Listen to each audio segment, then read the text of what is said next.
खत्म नबूवत चौक टैक्सला सारिया दुकाना तकरीबन खुलती हैं। पूरा शहर इस पासों तो मुकम्मल तौर पर खुलते हैं।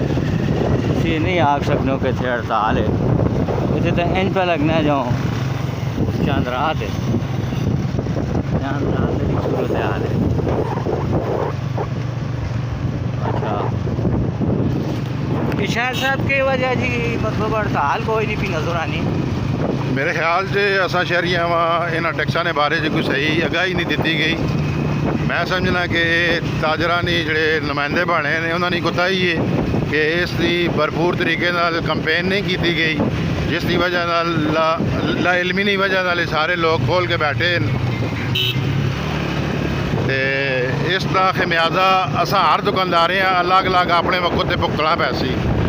मैं समझना कि फिलहाल तो नुमाइंदे है ही नहीं, ताजरा ना कोई नुमाइंदा मां नजर नहीं पैना।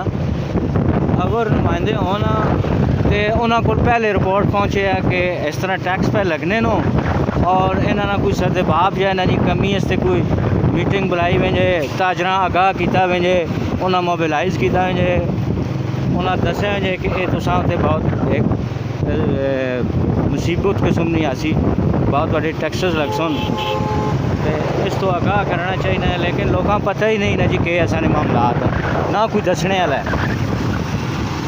जी हाँ, इस तरह ही टाइम तो पहले होना चाहिए है। असी अपने गुशवारे जमा कराने गए तो असा अपने वकील असा ये गल दसी कि ताजर दोस्त टैक्स पे लगना नवा जरा पर शटर लग सी और 10,000 तो कह के 60,000 तक पर मंथ लग सी। इस तरह मैं तो लाइलमी आख सकसा और जड़े जितनी तंजीमां बनी हैं वो भी लाइलम ही गलबन, जिसकी वजह ये पूरे ना पूरा शहर ही तकरीबन खुलते हैं जी। लेकिन पिंडी चे और शहर च उन्होंने तंजीमां वो आसो गफूर प्राचा और उन्हें पूरा शहर बंद किए है और बाकिया वाह च भी अंदरले पासे तुसी तक उत्थे भी तंजीमां मत रोको, साढ़े वाले पासे जड़ा इतने कोई वाली वारूस ही नहीं। जी बिल्कुल ठीक आखने हो तुसी, उन्हें टाइम तो पहले मार्केटा चक्कर लाए जी।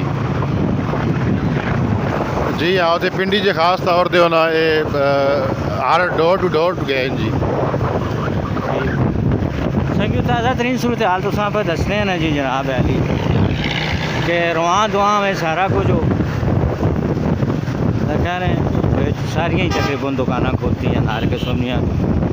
उसकी वजह है कि आगाही कोई नहीं ना, आगाही होए या कोई दसे या कोई तंजीमां होना साने टैक्स दियां असा को पता चले। हूँ टैक्स शैक्स लग रहा सी तो समझ आ सी, बल्कि लग गया ने पर हूँ ध्याड़ी सारी तुसां आगाह करने रहा नालों।